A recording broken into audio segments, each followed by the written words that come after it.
Well, today we have a very special guest, a legend in the world of high-end audio, and joining us is Conrad MAS. Welcome, Conrad. Thank you. Nice to be in Portugal. Thank you for visiting Portugal. Yeah, It's the first time we're together in Portugal, it is. and I hope you enjoy your stay. Well, Conrad, you started AVID Hi-Fi with a unique vision of what high-fidelity audio should be. Yeah. Could you take us back to the early days so we have an idea of how all it all started? Okay, so how it started is legendary.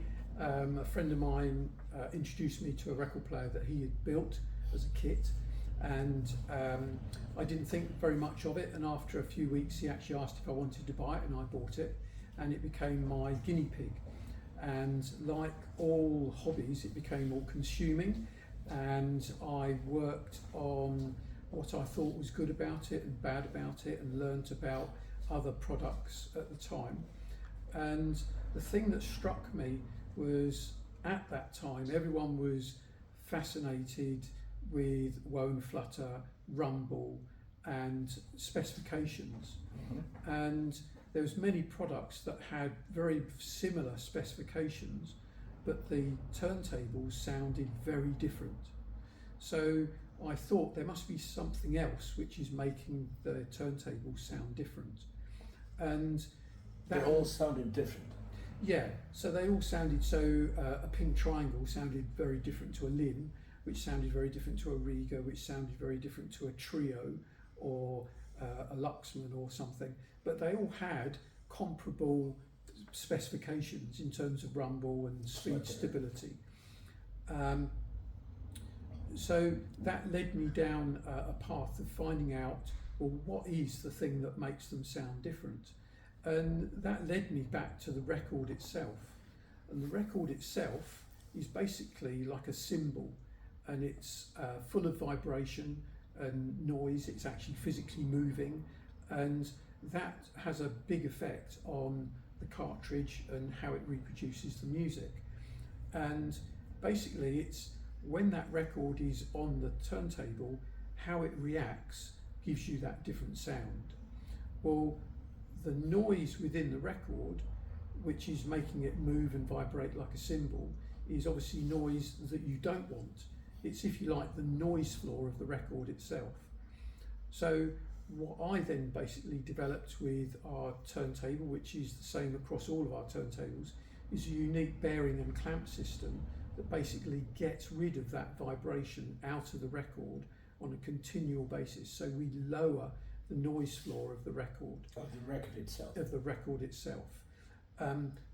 Wah and flutter and various other things is basic engineering these days, and everyone has got that pretty much spot on.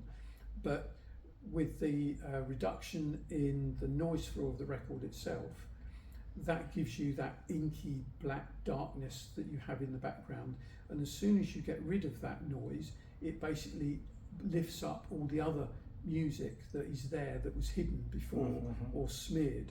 So you get much more detail, you get much more of the acoustic of where you are. It just sounds much more alive and realistic. Your first turntable, the Akutus, Yeah, so that's the first turntable that I designed. it became a game changer.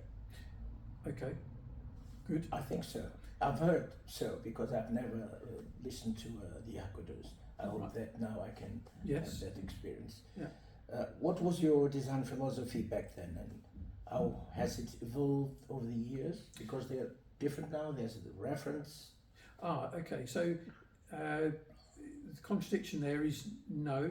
So I have a very firm design philosophy, and that is actually now propagated over electronics and speakers and everything. And that is basically that we build into the system paths of least resistance, where we get rid of the bad vibration to leave you with the good vibration that you want to hear. And the Acutus, which is our first turntable, all the other turntables basically cascade from that. So the technology and the philosophy that's embodied within the Acutus is the same with all the other turntables. So it has exactly the same bearing and clamp system, for instance, but as it cascades down, obviously there's less budget to play with in manufacturing, so there's certain things that we have to economise on, but those economies we make more financially and try and not reduce the sound quality in that same proportion. It's for that reason actually that with our product range, most people come and listen to it at the entry level and then work their way up. With a lot of products, because they're usually designed economically to get into the market, and designing economically means you have to have certain constraints and shortcomings with the product. When you then build on compromises. Well, when you build on those compromises, basically you have a flawed product all the way up the product range, and with a lot of those products you suffer from diminishing returns, so you pay a lot of money and you get less.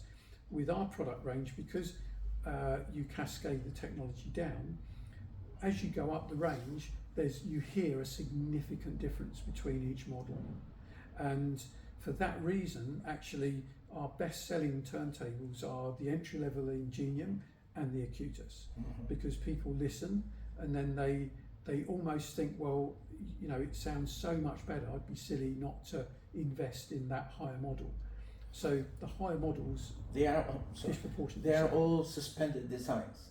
No, so the Acutus coming down, the Sequel and the Volvair are suspended, and then we move into the Diva and the Ingenium, which are non-suspended designs. They have isolation, so in essence they're suspended, but it's more of a mass type of suspension on rubber feet rather than an actual spring suspension. And you can deal with vibration the same way? Oh, absolutely. I mean, a lot of the time the unsuspended turntables are better for acoustic feedback. The suspended ones are better for acoustic feedback and micro vibrations from when it's being supported. So it very much depends on the environment that you have it in. You started with turntables, but now you have a full audio system. Yes. With the preamplifiers, phono amplifiers, yep. amplifiers, and even speakers. Yes. Why? Okay, you don't trust the other brands to work with your AVID turntables? No, I'm blessed that the turntables have been successful, and AVID started as my hobby and it remains as my hobby, but I'm grateful to everyone who's bought AVID, because that's allowed me as the owner of the company to indulge in exploring other products such as amplifiers and speakers, and basically using what we've learnt in past products and bringing that into the mix with designing the new products. So for instance, the loudspeakers, one of the big problems with loudspeakers is cabinet vibration, and cone breakup, which is derived from the movement of the driver initially. So what we've done there is, instead of typically bolting the driver to a baffle with 6 screws, we actually use a compression plate, and that compression plate gives you uniform strength around the driver, but it also gives you an impedance mismatch, so that the vibration tends not to want to go into the cabinet but stay within the driver. Now initially that's going to sound not very good, but what we've done is then we've used a damping system on the back of the driver that absorbs that vibration. So whereas everyone else is making drive cones out of super stiff materials to try and combat cone breakup, we have actually got rid of the problem that is causing cone breakup right at source. So the drivers that we're using are pretty much standard drivers, and then we don't have the vibration going into the cabinet as well. So because we're absorbing all the negative bad vibration within the speaker at the back of it, where it should be done, as close to the source as possible. What about the future of IM audio? You think it will go digital or analog? Well, I think there's a place for both. I think that analog is definitely going to continue its comeback, or the perception of its comeback. And I think actually one of the main reasons for that has got nothing to do with people's perception of its quality and all the rest of it. With a lot of the industry, the audio industry, for instance, it's driven by the manufacturing of equipment. So when CD had almost run its course, out came SACD. And when SACD didn't really do very well because people had warehouses full of CDs and they didn't want even more CDs, in came archiving on hard drives, and then it became streaming, and I'm sure something will come on from streaming once streaming is saturated. But the reason that vinyl will do well is because the record companies make a huge amount of more profit from selling a complete format of a record rather than 2 tracks that you can download from a streaming and the cover art too. And you have the cover art, and you have everything. So vinyl, I think, is definitely back to stay, and I think it will grow. Although, you know, they mention on the news that there's a huge increase in vinyl sales. If you go back to the 70s, it's nowhere near the volumes that were being sold then.